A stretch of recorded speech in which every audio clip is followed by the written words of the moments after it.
Universitas Gadjah Cendana khususnya Fakultas Peternakan beserta rekan-rekan yang saya hormati pula Bapak Ibu masyarakat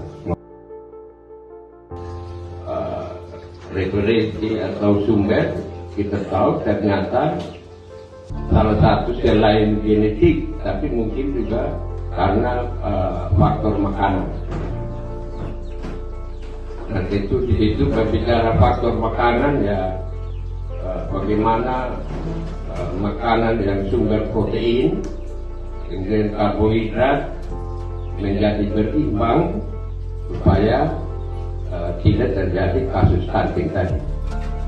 Tapi kalau kita makan cukup protein, cukup energi, cukup mineral, artinya kita asupan nutrisinya menjadi berimbang. Dan sampai kita banyak karbohidrat tapi tidak ada protein, itulah kasus yang menyebabkan terjadi pertumbuhan yang tidak. Nah konsep ini ya sebenarnya sederhana juga. Jadi bagaimana kita mengintegrasikan antara sayur. Kita tahu sayur itu kan sumber vitamin. Jadi tentu kalau dari kesehatan tentu akan meminta kita untuk makan sayur hijau yang banyak. Artinya ada vitaminnya. Kemudian ayam ini kita tahu ya sebagai sumber protein. Kemudian ya ikan lele juga sebagai sumber protein. Dengan harapan ketika komoditi ini kita hasilkan, hanya minimal dalam rumah tangga itu bisa menjamin asupan tadi atau jenis makanan yang membuat keseimbangan terhadap kebutuhan tadi, karbohidrat, protein, vitamin, mineral itu bisa tercukupi dari hasil dari teknologi ini. Ini juga bukan sesuatu yang baru. Kalau kita lihat di YouTube di integrasi ternak dengan lele itu sudah sangat umum. Jadi kalau di Jawa dibangun kandang di atas kolam ikan, tadi yang sudah disampaikan oleh Pak Bendika bahwa ternyata dengan sistem itu ada saling melengkapi. Jadi kotoran ayam itu tidak sia-sia tapi jatuh ke kolam, dimanfaatkan oleh ikan. Nah ini agak lebih kita sederhanakan atau dengan tidak saja ternak dengan ikan, tapi kita tambahkan yang satu. Kalau yang sistem aquaponik dalam ini, sehingga teknologi ini menjadi aquaponik karena menghadirkan ikan dengan ayam dan juga sayur. Nah kemudian dengan teknologi ini sebenarnya kita tidak membutuhkan waktu yang cukup ribet untuk kita melakukan aktivitas ini karena tadi jadi air itu hanya untuk ikan, tapi disirkulasi untuk kebutuhan tanaman.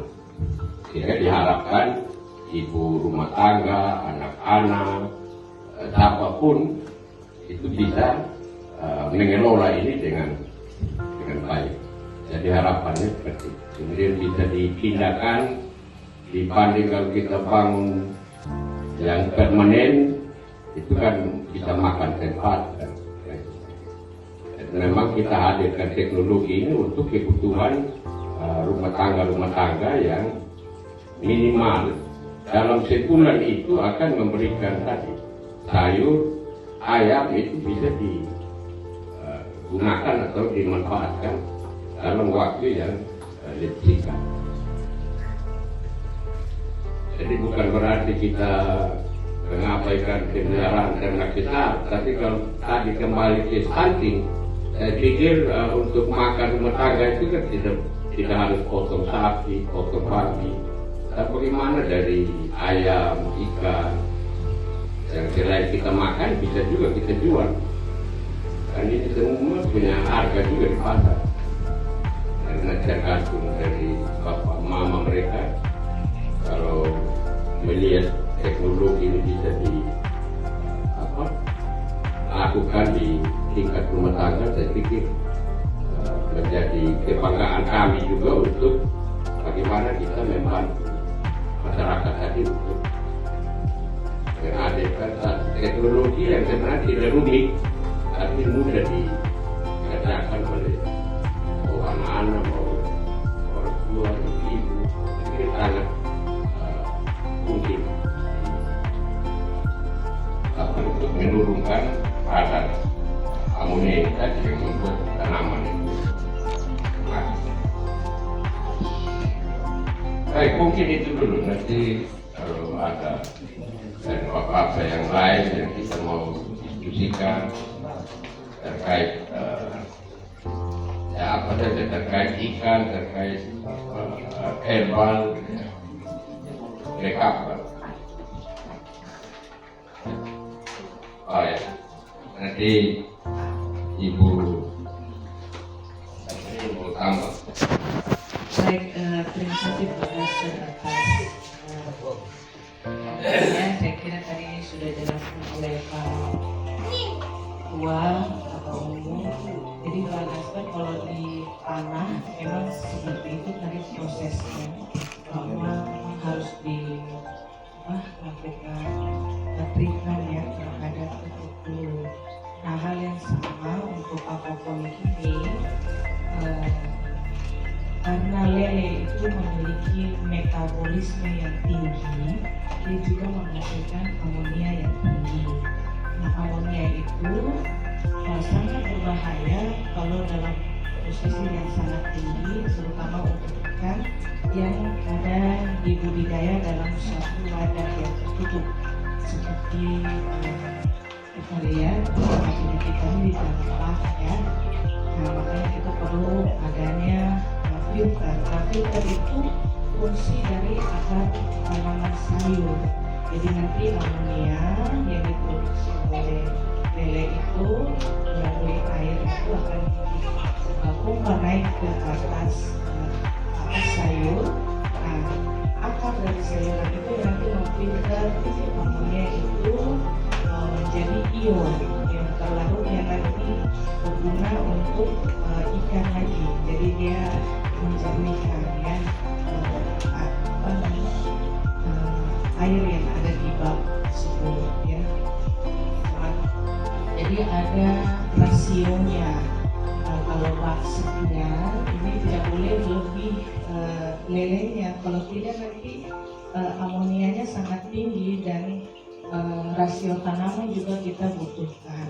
Nah, untuk tanaman sayur, kalau kita lihat ini kan diameter paling tinggi airnya itu cuma 5 cm sampai 10 cm, itu cukup untuk tanaman sayur yang pendek, seperti seledri ya.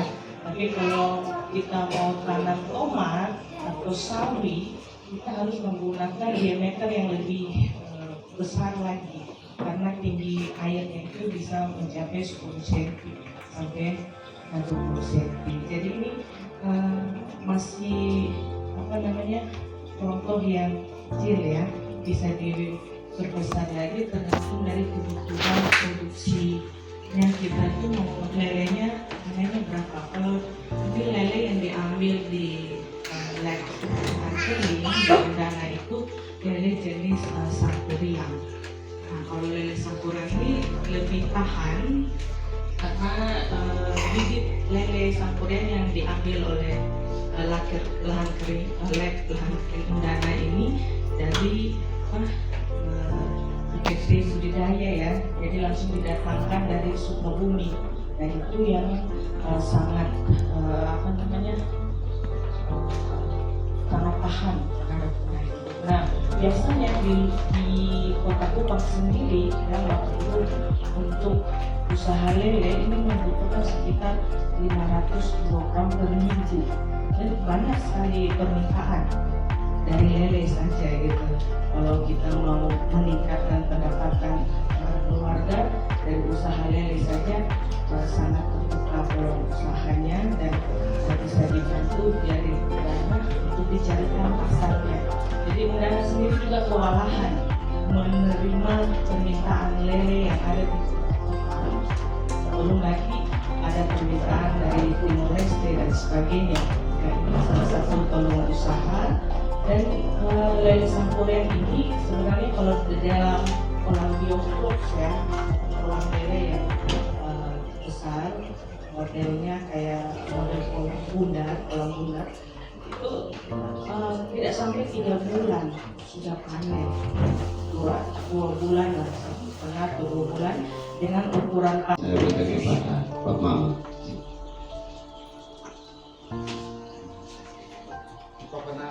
Bapak Ketua kelompok Pakilai, ada juga Ketua Kalang Taruna dan rekan-rekan Taruna, ada yang mewakili di Fabel juga, sekretaris KDD. Silakan. Ada yang mau ditanyakan silakan. Bapak tanya kalau ini kalau di sini teknologinya kan menggunakan ayam kokoto. Bapak ini kami di sini ini Bapak kebanyakan ayam kampung. Kemudian ukuran kami juga jadi ayam besar jadi mungkin sangat terpukul buat mama yang rumah kalau punya ayam kampung, tapi kemudian dia harus menetaskan bisa melindungi anak ayam itu dari masalah baik kucing maupun tikus, ular yang sejauh ini bisa pencuri buat mama dari ayam anak karena ini bisa bermanfaat. Nanti dia sudah sedikit begini kita pindah ke kandang besar anak akan lebih baik. Saya sudah menjadi salah satu penolong. Baik, mungkin silakan Bapak. Tapi benar, silakan tanya saja.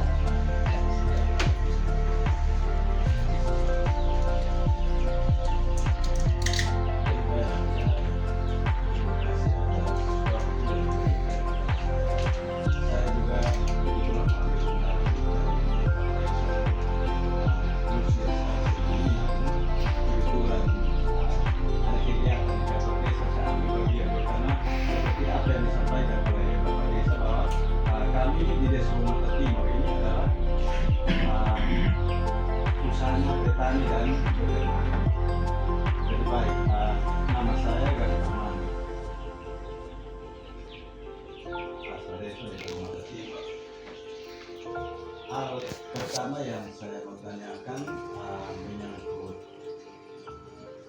rak atau kandang yang sudah ada di depan. Yang pertama di atas tingkat ketiga ini tanaman, keempat ada tanaman. Kebutuhan tanaman ini saya lihat dari kolam ikan, tapi saat dia mau ke atas itu ini dibantu dengan dorongan dinamo. Dengan apa yang disampaikan oleh Pak Gaspar, untuk teknologi tadi yang memang menggunakan dinamo, karena untuk bagaimana air sirkulasi dari kolam dinaikkan ke atas kemudian kembali ke kolam memang perlu faktor dinamo. Jadi ini dinamo yang jatuh di akuarium.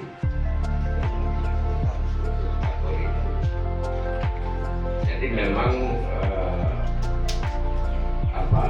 untuk dinamo ini memang menggunakan tenaga atau daya listrik. Sebenarnya kita mau coba sebenarnya apakah tanpa listrik itu misalnya pakai aki apa dia bisa dorong dinamo. Jadi ke depan mungkin kita akan coba lagi untuk menggerakkan dinamo ini apakah dengan menggunakan aki bisa begitu. Kalau itu bisa artinya lebih lagi untuk di daerah-daerah yang kebetulan listriknya tidak mau tersedia.